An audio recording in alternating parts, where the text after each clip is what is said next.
All right, welcome to the podcast. My name is Wes. I'm your host. And in this series of podcasts, we dive into the symbolism and magic of art and philosophy and where these two things intersect with one another. Today, I have my new friend, Uri, who is the owner of A Dream of Games. And he's going to talk to us a little bit about his board game Machina Arcana, the influences, the inspirations. So, can you give us a brief introduction to who you are and what you do? Of course. First of all, thank you for having me, Wes. And it's going to be a pleasure talking about those things because they're really, really uh, close to heart. And like once I was a really young boy, I already started like working with computers and programming, and I already know like that the destiny is going to be in that path. So from the very early age, like 6 years or so, I started programming with my father on Commodore, and I went through that route, and I've been on that route for a long time. And but there comes a time, in anybody's lives that there's some kind of a crossroad, and there needs to be some kind of a death and rediscovery in order to revitalize yourself. And to me, it was with trying to create a game, a board game. So that's why about well, actually, no, it's almost around 10 years ago that I just said to my wife, I'm going to leave my work and I'm going to focus 1 year on the product of my own, a board game. And I would also like to help from you because she's a graphic designer. And we started to work on that project, and it was really transformative. And the first edition was about 8 years ago, and now we are about two editions more behind when I look at the past. And I couldn't be much happier with how everything turned out. Okay, so you say it was transformative, and there's a couple of other things that I keyed into with what you just said. You said that there was it's a death and a rebirth. So I already Exactly. see that you've kind of internalized these kind of alchemical concepts. It's not just like a gimmick for the board game itself. This is something that was like an internal transformation, you would say, and then that became a part of what you were doing with the board game in a strange way. Would you say? Yeah, correct. And you keyed on that symbolism in a really precise manner. Although I would say that there are like two approaches to those philosophies. I would say those experiences. Like one approach is magical, like in the stage magician kind of a way, with a lot of pomp and a lot of visuals and a lot of rituals and all of that stuff to maybe convey some ideas that are so basic that once you remove all of the external baggage, you are left with something so trivial that you don't even think of calling it magic. And Hmm. this is where like the real magic, in my opinion, comes from, that kind of a transformative experience and transformative energies, or even thoughts that can guide you towards something new, like even Mhm. night and day. Every day is that kind of a daily cycle. You couldn't think of that as some kind of a magic, but you can put so much symbology on the rebirth of the day. But in the end of the day, night comes. Mhm. Mhm. So what was it that like set you on this path? Like why did you pick board games and not like I assume you're a storyteller because there's so much symbolism within this board game itself. And I think I'm gonna edit this video so I can put the graphics with it. I was trying to figure out how to screen share on here, but I'm not sure how to do that. But anyway, I love the graphics that y'all created for the game. But why did you pick a board game over, like, say, a novel or something like that? Uh, there are many sources of art that transformed my perception, my knowledge, and brought a lot of insight into my own psyche and to the external world. And one of the most important influences that I can think of are, of course, books that comes in the first place, and then movies are also a very important part Hmm. of my life. Hmm. And I would then also say games, especially the idea of being the playable character in a Hmm. setting, and these all of these mediums are very evocative, and they made a big impact. And also because of that, I thought of creating something on my own, something that can convey kind of a creative energies that I felt inside myself. And I've chosen board games in particular because they bring people together. So it's not just your subjective experience, your inner monologue, inner imagination, one while you read something or while you just watch something. So I really like the idea of that shared experience. And also I liked really video games, but it was and it is very hard for an individual to create a video game with a high quality. And well, board game is also very hard, very complex, but it actually enables me to work with. And that's the main reason why I've chosen board game, because I wanted to have a very artistic project, something that can be shared and played with friends, and because it can convey the ideas that I would like to convey with that medium. So what were the ideas that you wanted to convey? Like, what were the central ideas that were coming to you whenever you first started this project? Well, I had uh, one main, I would say, a line of thought, and it deals with the choice, the choice that first is isolated on yourself, on your personal choice, but then as a fractal, it emerges as a choice of society in a way, in a way that we as a society and we are as individuals can choose our own path.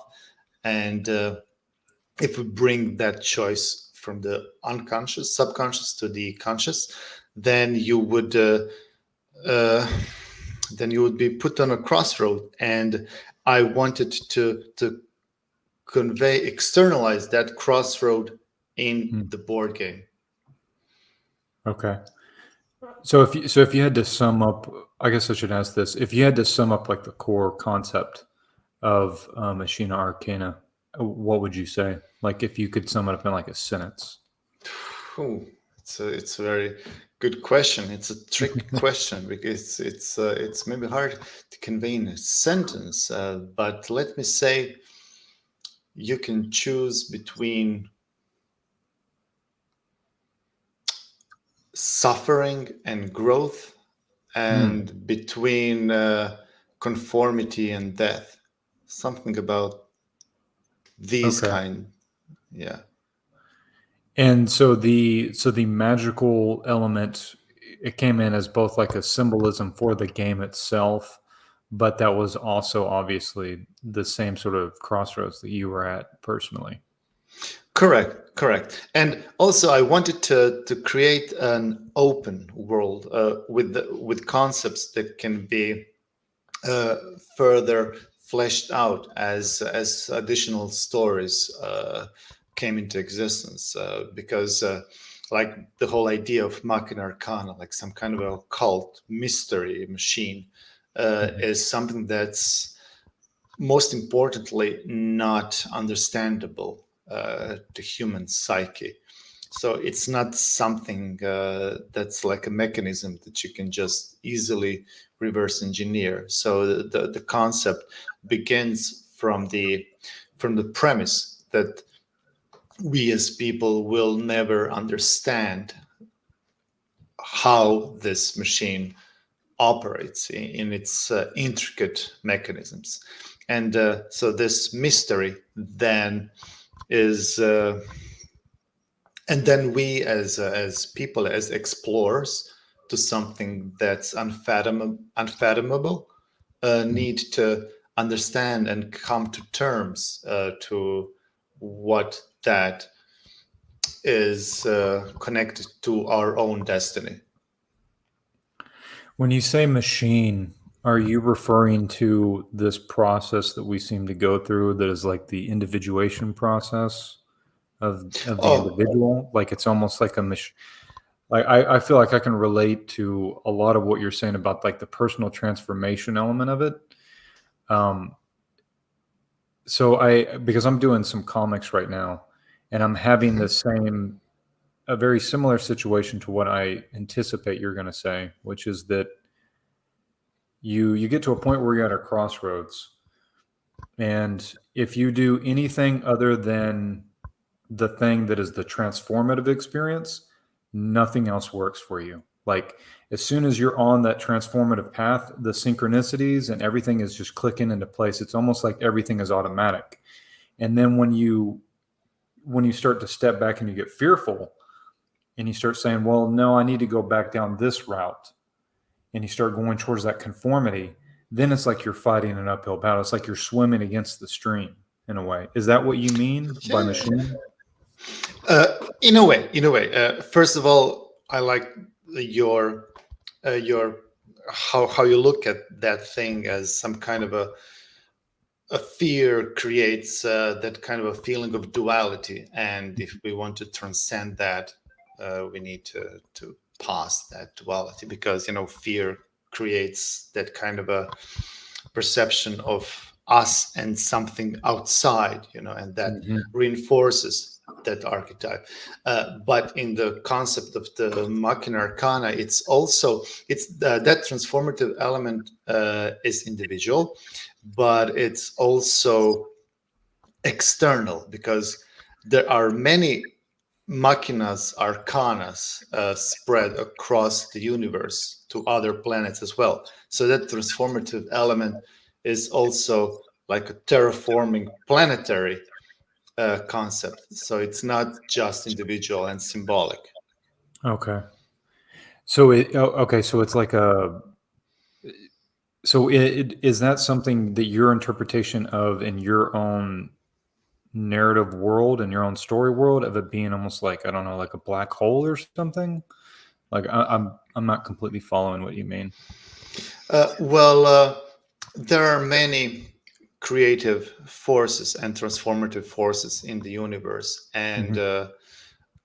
somehow I made like the materialized that archetype of transport universal transformative concept into that kind of a mechanism of unknown origin that Hmm. creates and emits kind of a signals, waves, or not. I'm not really sure if you can just call it waves or whatever, but it's some kind of a Hmm. signal, transformative signal that changes environment. Uh, but one of the purpose of the machine is also to change the worlds and to form them. It's some kind of a like a combination of the Borg. You know how it integrates everything together into one kind of a hive mind, Okay.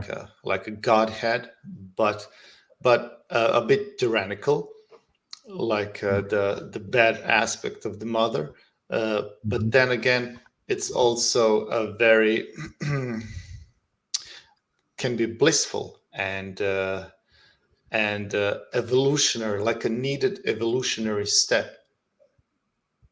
So it's some kind of a paradox between letting go or letting go to that bliss, that will give you unity, but with unity you will lose your individuality Mm. and the conflict that arises from that.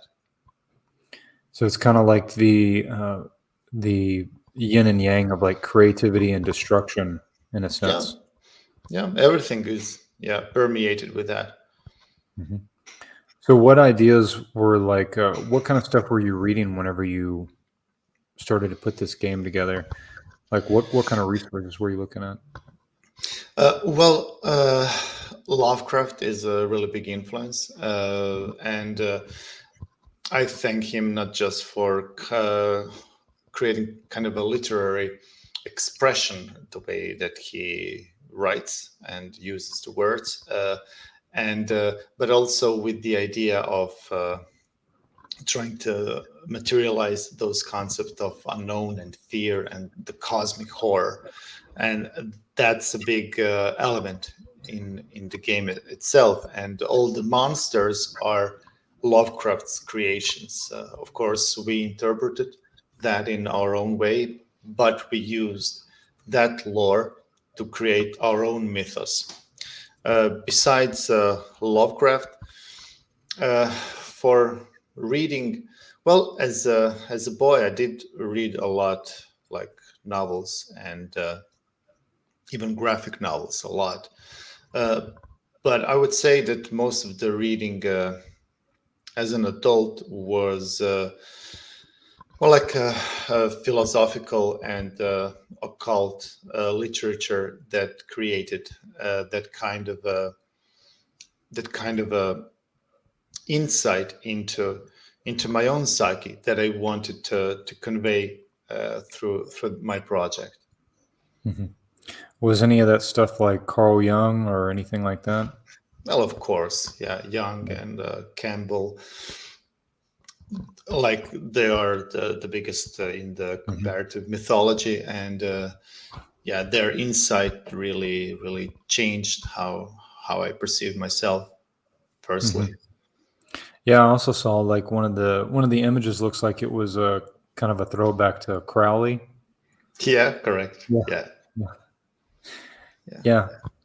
Yeah, that stuff is it's really interesting because I feel like in our modern civilization we've been living in this kind of dispirited commercialized world for so long, and when you come in contact with a lot of these people's interpretations of like say ancient texts and things like that, it feels like it starts to put you back into a feeling like you actually are at the center of your own existence. Whereas so much of the world, it just seems to be always taking that power away from you and putting it on something else. Like we're constantly connected to the internet, where you don't really have to think of anything for yourself. You can just go and you can Google it. But this causes so many problems because because that's not how life works. It's like you have to be in the moment with what you're doing, and it's like a process of discovery, right? It's like when you're creating this board game. I'm sure it was that way for you. I mean, I'm sure there was plenty of bumps along the way that you hit, things that corners you had to turn and you didn't know what was around that corner, right? correct. Yeah, and well, the thing is about the world in general is that I'm of a feeling and of the inclination that everything is going in the right direction. Even Mm. though it might feel that all the increased rate of neurosis and all the disassociation with ourselves and the break of traditional Mhm. ideas and values. A lot of people can look at that, just open the television channel and look one day what's being presented, and that could paint a very dark and ominous picture of our path, path Mhm. ahead. uh, but I think that's also some kind of a beautiful part of our evolution, and it's not against the nature, because we are also biological machines, and we have been evolved from like a more, how would I say, more constant, more immutable Earth, and the Earth is changing very slowly. But with the advent of modern times, we have sometimes we try to harness that energy and to take the power of the world under our own boot, and that creates some kind of a problem. So sorry if I'm a little bit unclear. What I mean by that is, one example is our brain that loves glucose, and throughout all the evolution, we didn't had like shops with sweets and Mhm. all the sugary things, and so we've developed all of our feedbacks and loops and mechanisms in our body, that once we take some fruit from the world and we try it and it's very sweet, it immediately spikes our endorphins or whatever in our brain, and we like that. And it's also a way to for our brain to say, yeah, that's my food, give me some sugar, baby. Okay, Mhm. so but the thing is, we didn't, so that evolution has been going for, maybe I would say, even millions of years, and we have just recently harnessed the power of sugar into candy bars that you can buy on every on any corner of where you are living. So it's very hard for us, as also a biological machine, to gain control of those older impulses. Mhm. The same thing, I mean, with porn as well. I mean, porn Mhm. is so readily available. I understand that a lot of people are very puritanical and see that as a very evil influence on mankind, but you cannot control that, those impulses. And as if it's so readily available, it's understandable that it's going to be used. And but the thing is, if you're not balanced in yourself, then those things will have a much stronger hold on yourself. Mhm. So so we just, I would say, we need to learn to take control of our own selves, and to have a much more balanced inner life, and then the modern world will not maybe look so bleak and Mhm. so pessimistic, because maybe you would then see it as just another step, another evolutionary step toward towards our I don't know, cosmic unity. Mhm. But to get back, you mentioned something that you connected that modern world to a game. I forgot. Yeah. Sorry. No, it's okay. So I was saying, like, there was probably some corners that you had to churn that you didn't know, like some blind alleys when it came. Absolutely. Yeah. And I'm still struggling with all of what you said. And but most of the problems that I encounter are from bureaucratic, logistical sphere, and there's a lot of work in creating the game, the project, and collaborating with a lot of different people, trying to set up the marketing campaigns and the production and distribution centers, organizing everything and building the community and customer service. All of that was really taxing. But the biggest hurdles that I've encountered is with the system, the system itself. By system, I mean the tax and governments and all the legal legal stuff. And even today, I mean, now it's 5 days since I resolved something really also troublesome with the German tax authorities. So I had problems with the, not problems, but yeah, challenges with the IRS because the Agreement Games is from the US, but it was resolved. They raised some problems for me that I needed to resolve. So, but it's behind me. Then I had problems with the Croatian also authorities, but not authorities like it's not that kind of a problems, but very really unpleasant situations that I need to resolve now with the German ones.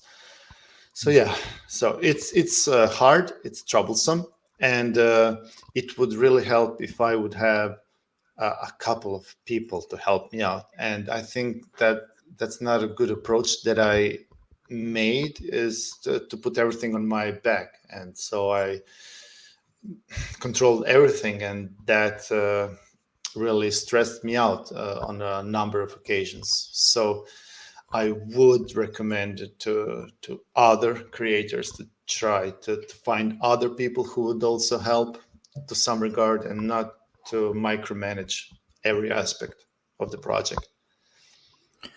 So for this whole year that you were working on this project, where you said, "Okay, I'm just going to go for it," were you were pretty much just working day and night, just trying to figure out everything it is that you needed to do and to get it launched within that year?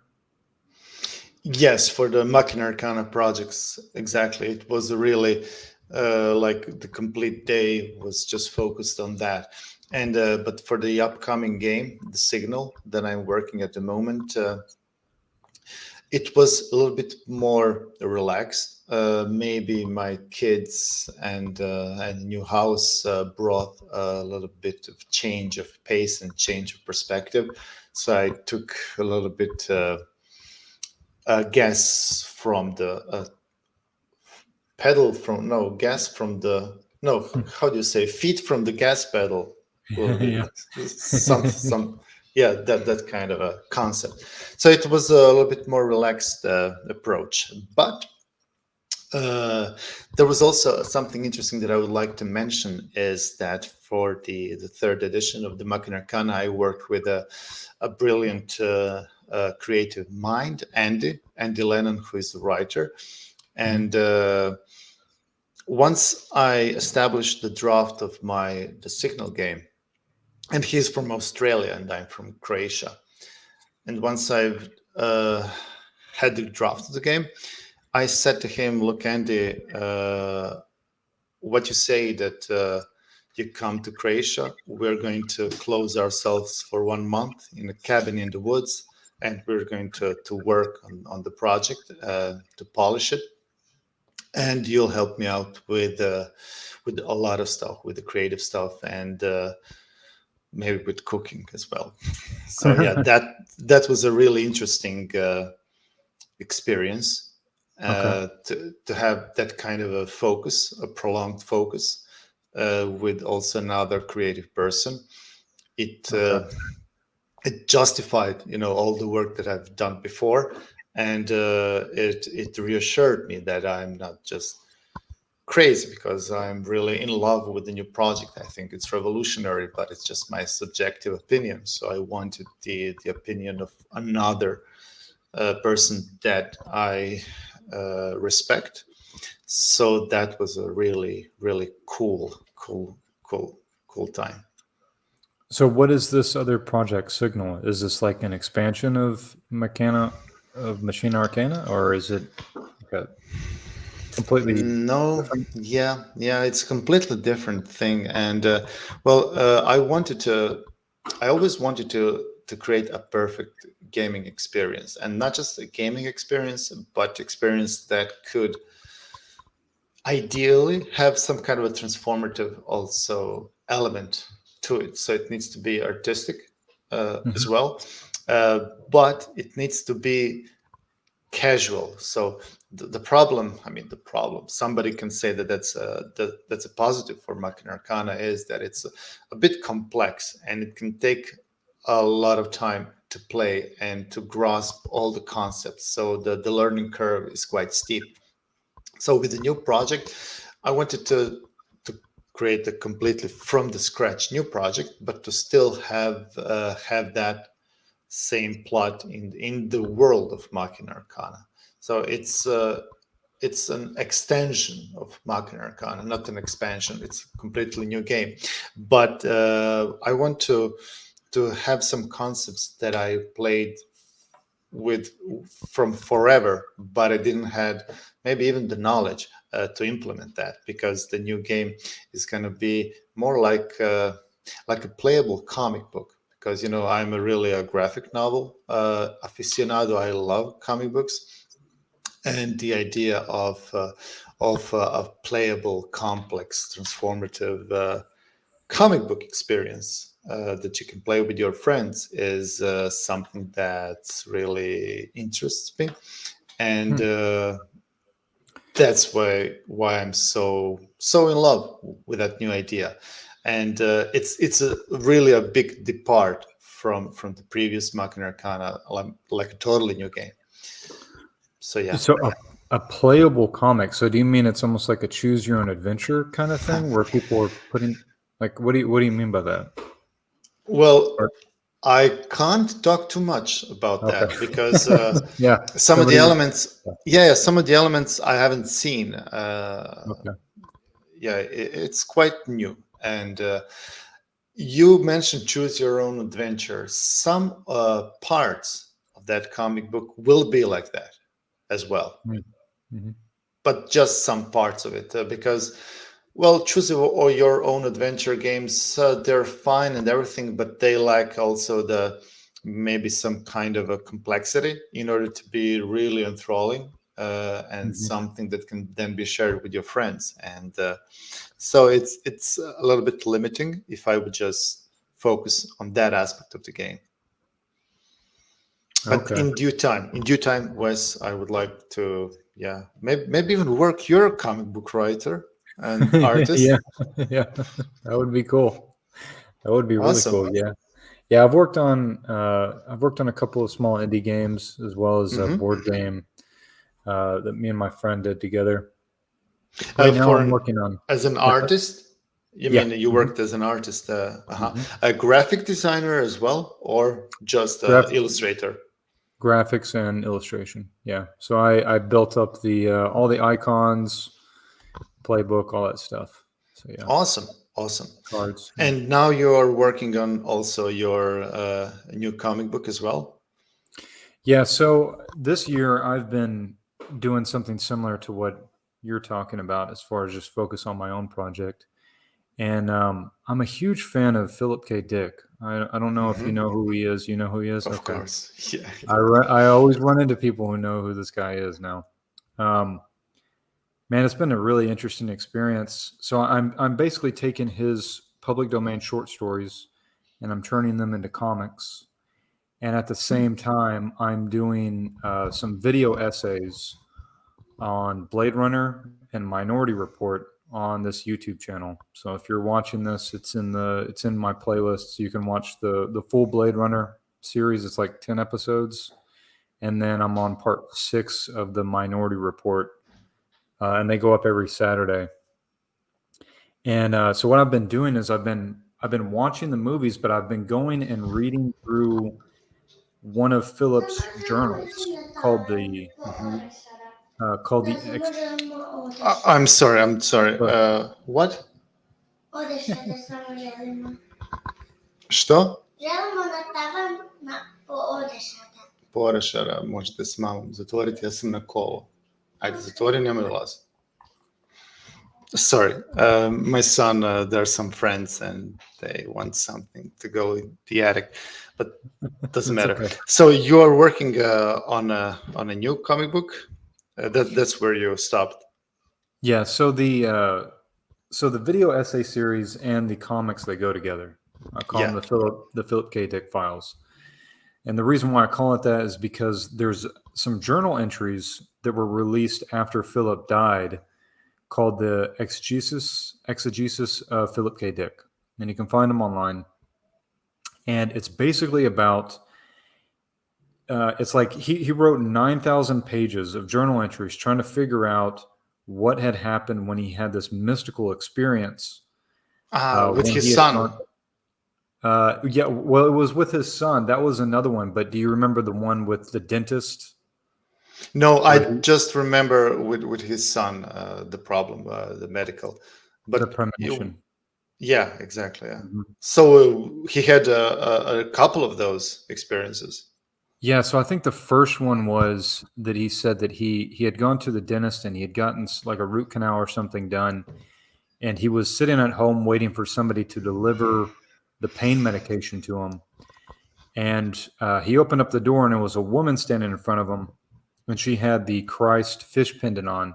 And he said that a ray of sunlight hit the pendant, and it struck him in the face. And he all of a sudden had a vision that him and her were secret Christians living during Roman times, and they were secretly communicating about Jesus's resurrection or something like that.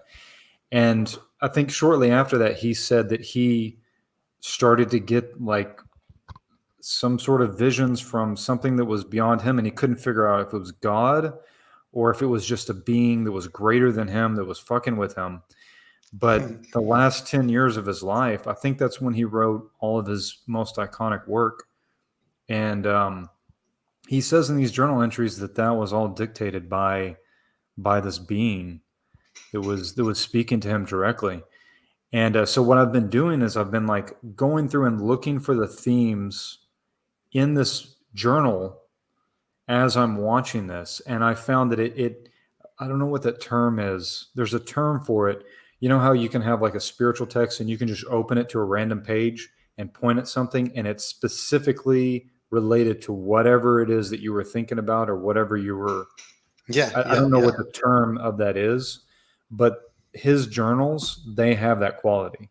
Like I would Hmm. open it up and I would either type something into the little search finder or I would just go through a random page and all of a sudden it would just synchronistically connect with whatever it is that I was writing about. And I would be like, oh man, okay, so I got to include this. It was almost like the video essays were writing themselves. And it was Huh, the huh. same thing with the comics. Cause like, so I'm gonna do a Kickstarter, which anybody watching this, I'll be making an official video within the next week or so to launch the third issue. But I have the first two issues available to download that people can download in the description. And the first one is the Hanging Stranger, is one of his short stories. And the story that I'm working on now is the Golden Man, which is going to be like a multi-part issue because it's a pretty long story. Um, but What do you think? What do you think that spirit, that energy, that talk to Philip K. Dick is? I mean, I guess for a lack of a better word, maybe it is God, or maybe it's just. I mean, I would consider whatever the creative force is that seems to work through all of us. I would say that it is God because that is the primary Hmm. creative force. I mean, I don't think that there's Mover. anything separate from that. Yeah. Huh, interesting. And you also told me that you're most like channeling those ideas. You're like a medium of that creative force. Yeah. Yeah. I mean, I And feel like. Don't you feel like you were channeling something whenever you were creating this? totally, totally. Yeah. Like that's what I was getting at about the blind corners earlier was like, did you have I'm curious of what situations came up where you had to turn down an alley and you didn't know what was at the end of that and somehow synchronistically it just clicked and everything was fell into place in a way you didn't expect. Was there something like that that happened along the. In terms of dark alleys, like the unknowns, well, Mhm. most of the things that were happening, I didn't saw them like very clearly before. Like I didn't had a premonition of how everything would turn out. I had Yeah. just a very, very, uh, very constant and very strong will and the feeling that I just need to do that. and some kind of a force, I would say, as well, would just guide me and just gave me a direction. And yeah, no dark alleys or whatever. There were just problems in terms of organizational, Mm. those logistical problems. Yeah, sure, there were problems, like how am I going to send a couple of containers from China to different distribution centers, and Mm. what about the import and customs and VAT, and these things Mhm. that were that was how would I say, uncertain, and that created that kind of anxieties with that kind of uncertainty. But in terms of the creative direction, there was never that kind of a feeling of uncertainty. Maybe Okay. that's also a bad thing. I mean, sometimes some kind of uncertainty is good. Some kind of a fear and doubt brings a different perspective. But I don't know. I didn't felt that kind of a dark alleys Okay. when I'm talking about the game itself. Hmm. Yeah. So the so whenever it came down to like the actual creative decisions to whenever you started to design the game itself, how did that come together? Like, how do you design a game? Well, in my mind, most of the Yeah. time, and like there were countless iterations. So basically, I just sit comfortably, or stand or lay down and just play the game in my mind, and then there are iterations. Okay, so now I have those attributes. What if I swap these? What if I get another set of attributes? Okay, that, and then it's all about simulations with permutations, and just the idea is that the experience, the playing experience, needs to be smooth, and like that everything falls into place. And most, well, exclusively, almost always, it never fell into place. There were always some rough edges, and then you focus on those rough edges in order to resolve that rough edge, so that is then resolved. But then, as an outcome of that, it creates another rough edge on another part, and then it's just a constant simulations and iterations that bring a better and better system with each passing day. Something around that. It might sound really boring, but yeah, it's just a repetition ad nauseum. No, it doesn't sound boring at all. Yeah, I always wanted to make a game myself. But like you said, I never I've played board games before, but it was never a part of like my gaming culture growing up. It was always like PC games or like console games, like narrative based stuff, specifically like RPGs or something. Um, but it's interesting to hear you say that because when I was younger, I would always daydream or think about like these games that I could create.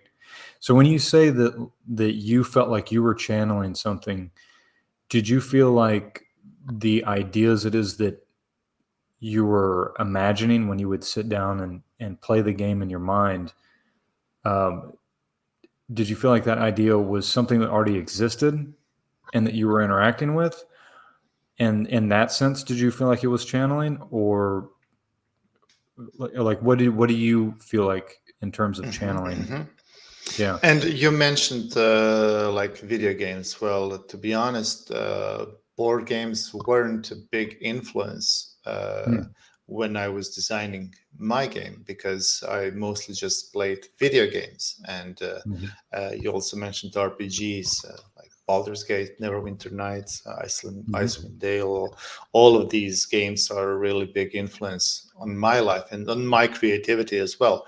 Mm-hmm. And so it's very hard to distinguish what was my previous gaming influences that influenced my creative decisions, and what came from, I would even dare to say, outside, some kind of a shared genius, that all the like platonic forms, all Mm-hmm. those ideas are out there. It's just about being in a right receptive state to embrace that, to channel those ideas. And uh, and I would say that it's both, and it's also like mathematically, aesthetically makes sense. uh, what I mean by that is, if you have one system and you start removing stuff, reducing complexity from that system, while the system still has its own, the same essence, then I would say that the newer version iteration is just better, objectively better, because you don't want the most complex system in order to play with it. You want to tone it down, but still retaining that essence of the game. So in that term, I was also guided with mathematics and with statistics and aesthetics, and these things, even aesthetic, I would say it's partly objective, and you know that some things work better.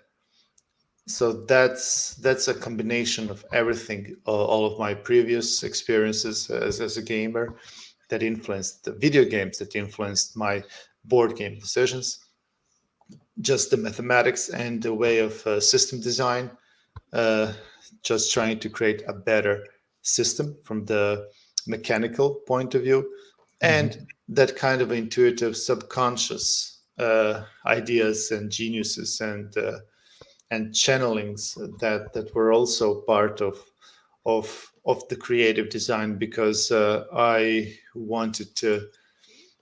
tuned myself to be receptive of these influences. So I would say that they had at least some impact on my decisions.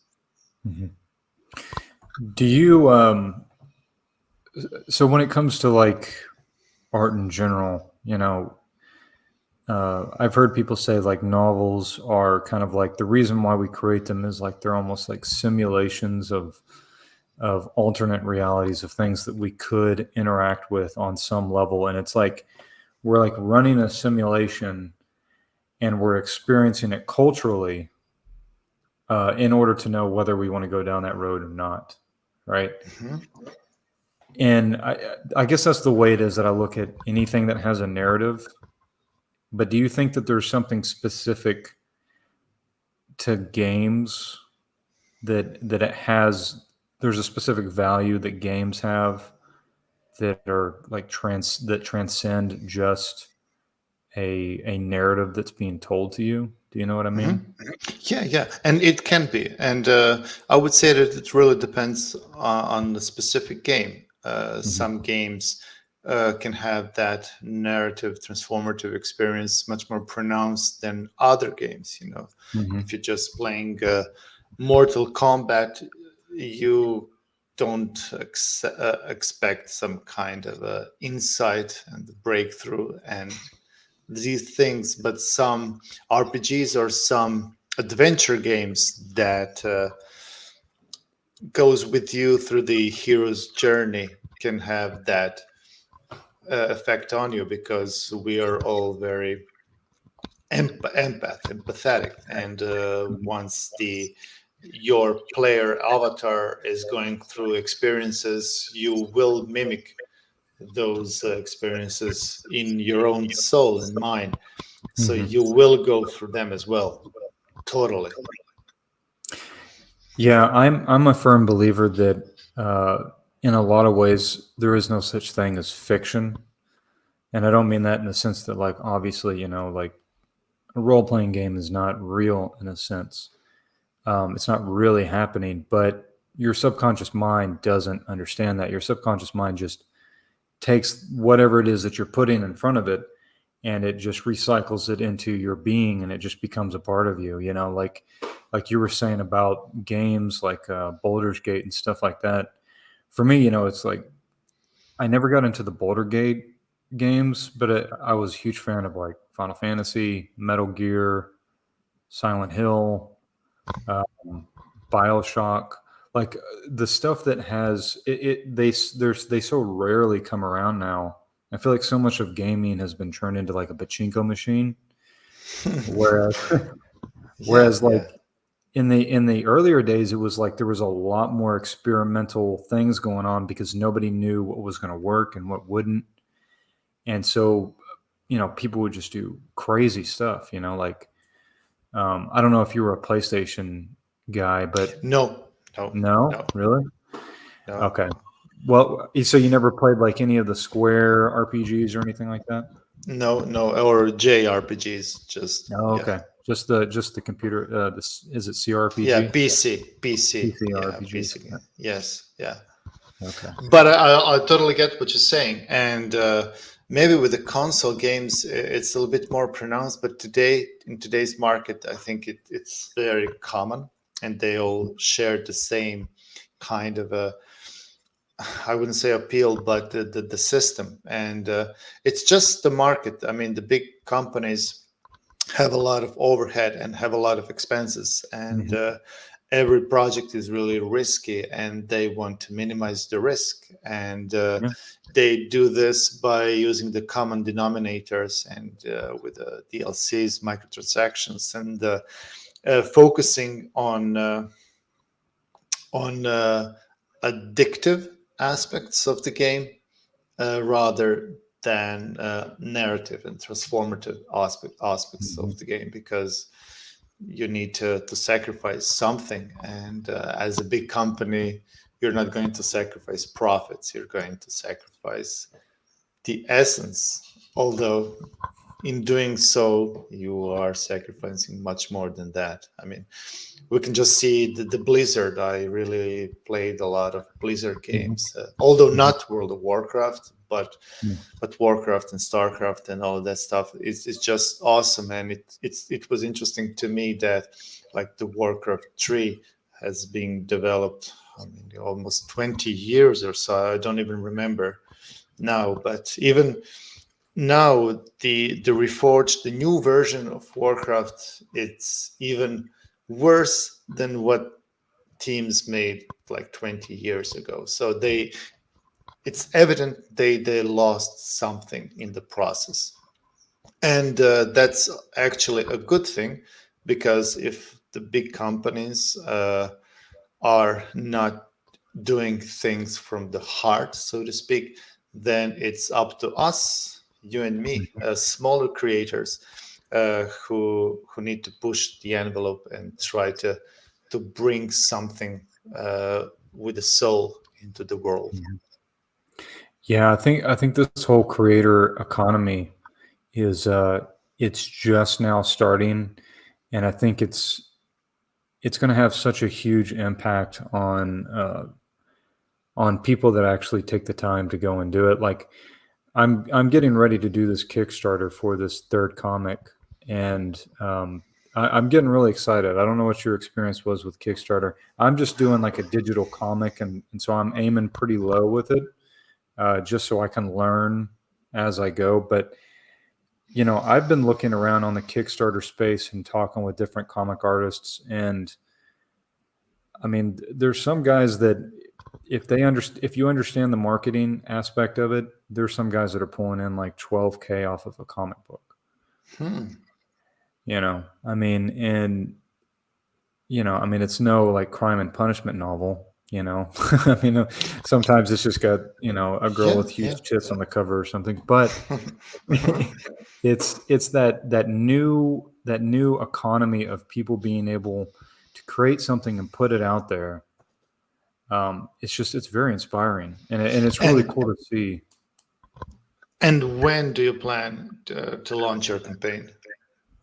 So right now I am in the review process. So Whenever this podcast goes up, I hope to have the link for the pre-campaign in the description. If not, I'll have at least the links to the comics. And if you download any of the comics, you get subscribed to my newsletter from Gumroad, and I'll be updating everybody from there as well. So as soon as that process goes through, I'll be starting the pre-campaign page, and then I'll be launching within a week or so after that. And then I'm just going to be doing podcasts. Yeah, I'm just going to go for it. And like I said, it's going to be the third issue is only going to be a digital comic, and like I Uh-huh. said, I'm going to shoot for about 500 and keep my perks. I've got I'm going to have the basic perk, which is $5 for the third issue. And then I'm going to have all the issues packaged together for 20 plus. You'll get a downloadable print of the covers that you can print as 11 by 17. And then you'll also get a digital wallpaper as well that you can have. And then my next tier will be my biggest tier will be a custom commission. So you'll be able to get like a custom either ink illustration commission, or you'll get like a digital commission of whatever it is that you want. So from the research it is that I've done, I feel like that's a pretty good target to aim at, and to use this as a chance to learn. Eventually, I want to do a physical book. Okay, so you're not going to have any physical rewards, just No, not at this digital. moment. Yeah. Okay. And how many fans do you already have across your social media? So on my email campaign right now, I have about like 60 emails. Okay. So I have about 60 emails, and I have a decent amount of people that are coming through Instagram and checking out the comic. I guess a big part of my push is going to be doing podcasts, because I'm going to be jumping on a lot of different comic podcasts and supporting and promoting it there. So yeah. It's hard, and Okay. I think especially if you are creating something as your first project, Mm-hmm. and something that has only digital rewards, Mm-hmm. your reach will be somehow limited. Okay. And I'm just want to give some kind of word of caution regarding that. Absolutely. Sure. And well, one of the most important thing for me for the Kickstarter was that you start with the Kickstarter campaign when everything is done. Like once you've Yeah.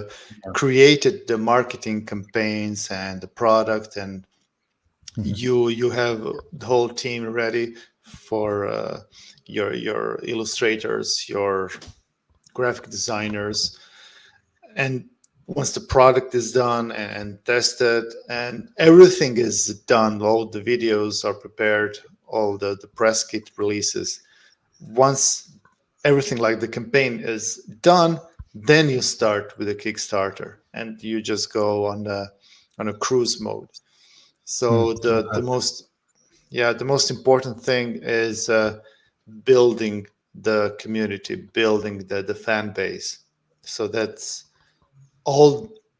I would say like 90% of a successful campaign is that you already a very active fan base, and once you have that, everything then comes to another step, and that is a really good presentation. And then also one of the biggest thing is that you offer something that the market wants. Mm-hmm. So it's very hard to control that, because you are channeling your creative energies, and you don't think, well, in small way you think about the market, but you first think about creating something, being Hmm. passionate about something. So that's a really important thing. So you cannot control the market, but you can control the community. Try to work with building the fan base and with building a good presentation, and then in the presentation phase there is also the tiers that you also listed very briefly Hmm. to me, and it makes sense, something individual like for $5, or and then some kind of a bundles, and then some kind of a top tiers with custom commissions, and Hmm. that all makes sense. Hmm. But it's hard, and I've had 3 Kickstarter campaigns behind me, and it's a really hard job, and but the preparation is the key. Okay. So just bear that in mind. Okay. Okay. Okay. I might give that a little bit more time to breathe then, and start focusing more on the podcast. Most of the engagement that I've gotten some pretty decent engagement on the video essays that I've been doing. Hmm. But those take a lot of time, and so I've been trying to figure out like what do I need to do that is both engaging with the community, but then at the same time is not taking an entire day out of my time that I could be working on the comic. You know what I mean? Yeah, but where's the overlap between the video essays and Mhm. a comic book Well, project? so they're both called the Philip K. Dick Files. So the comics are an adaptation of his short stories, while the essays are like exploring the themes and ideas behind his stories. Yeah, so I would say really high.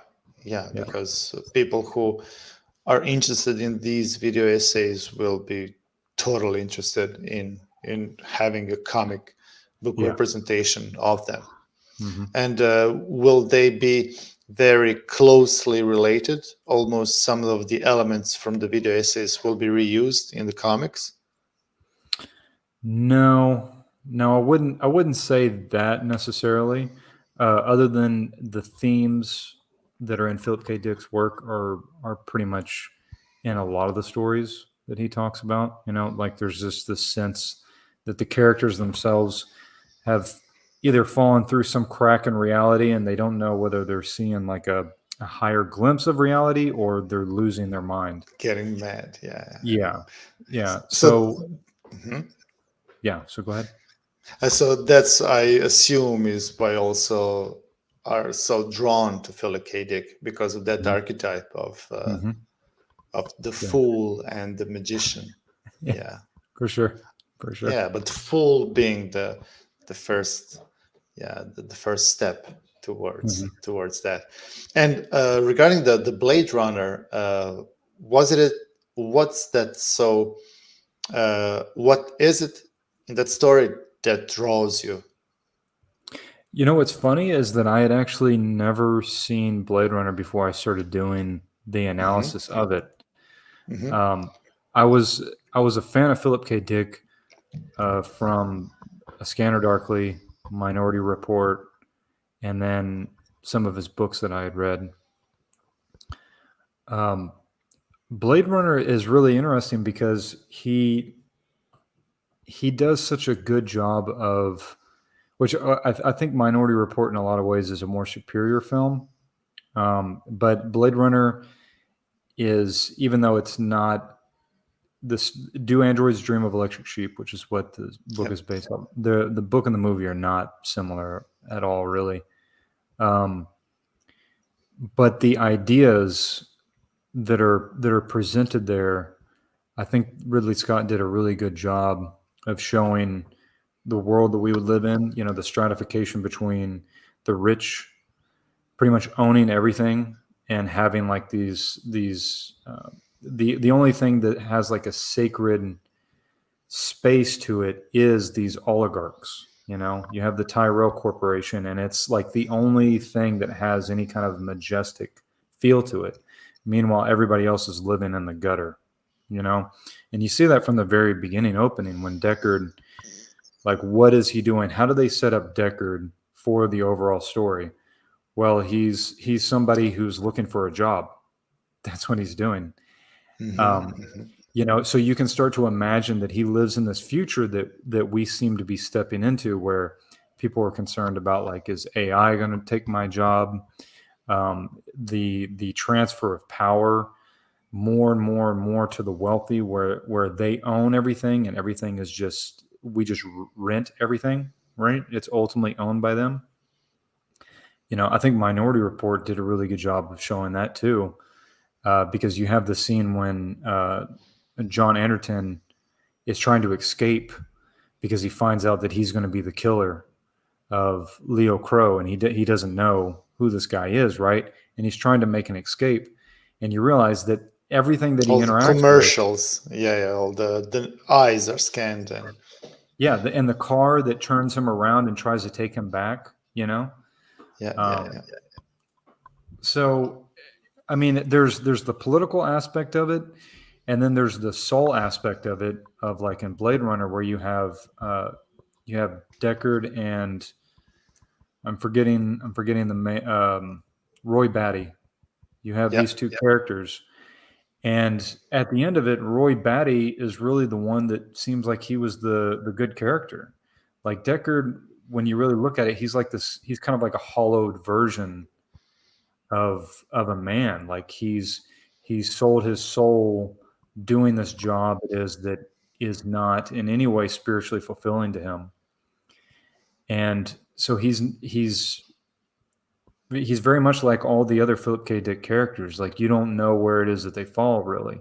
Like, they exist in this kind of gray area. But Kind maybe of it's gray being cloud. done. I'm sorry to digress. Maybe it's being done deliberately to try Yeah. to make it like a hollow man in order to Mhm.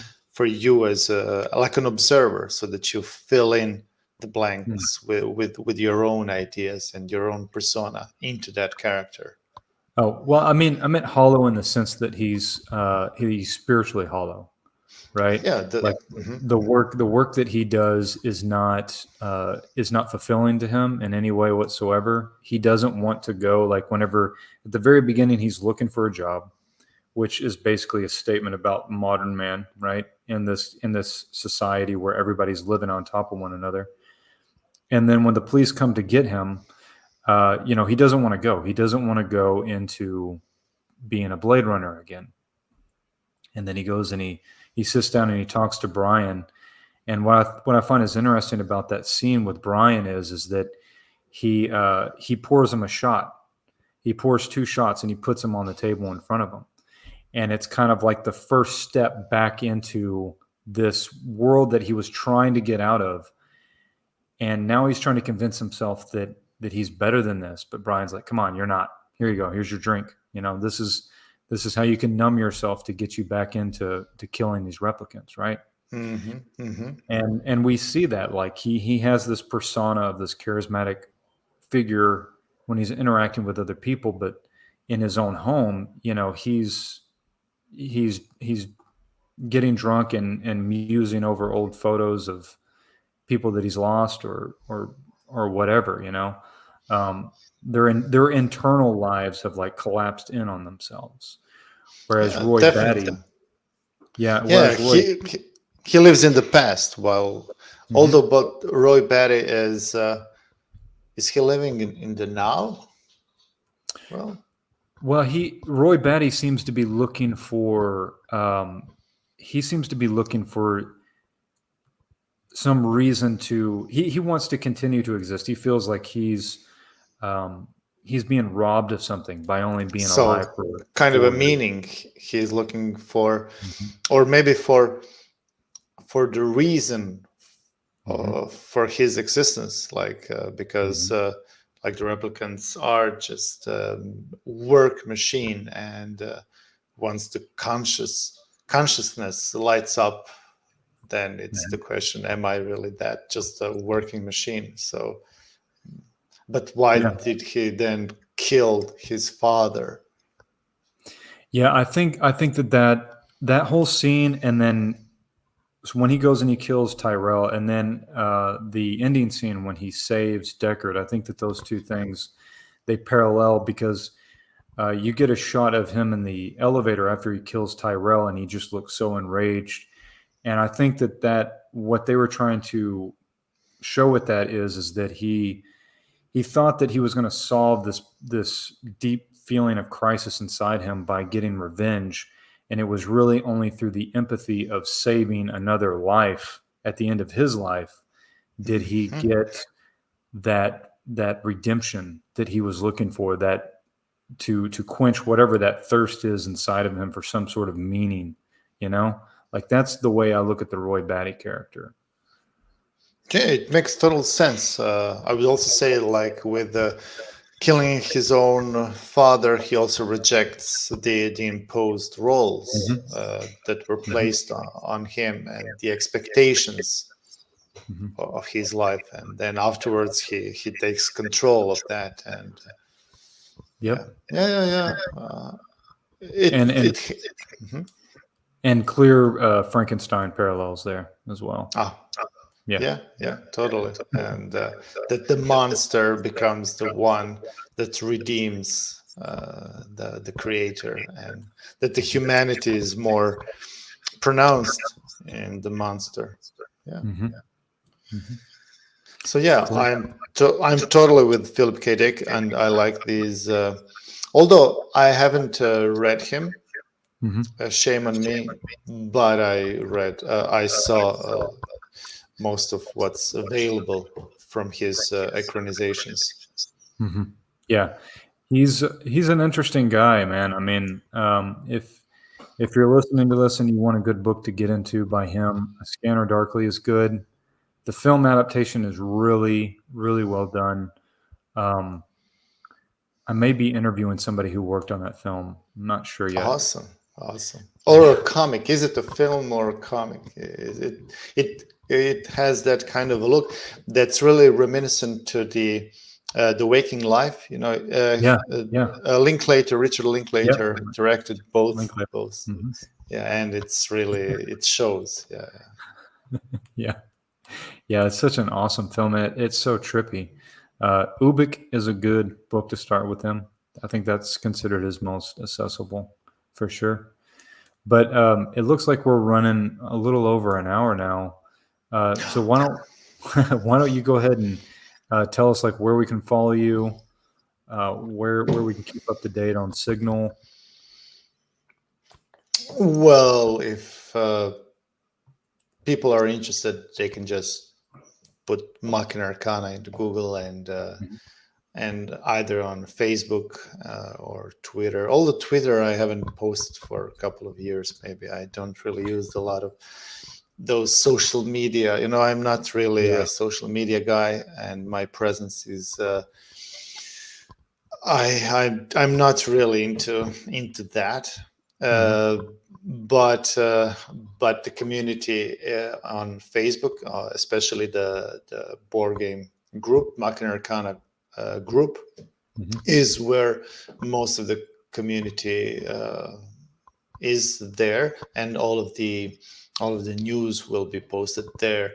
There's also Board Game Geek entry for the Machina Arcana, and a lot of people are active in the forum section of the site. So that's it. But if people are interested, then I would assume with a Facebook update and subscription, how do you say, it's not subscription, like, they will be up to date. Okay, cool. You can find me at Wesley Edwards Art on Instagram, Twitter.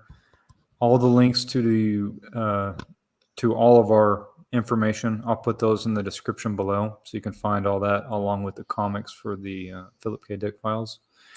Thank you guys for watching, and next week we'll have another podcast. I'm going to be putting these out every Friday at 6 p.m. Central Standard Time. So again, thank you, sir, for coming and chatting with me. It's been really cool. Thank you for having me, Wes. All right, take care, guys.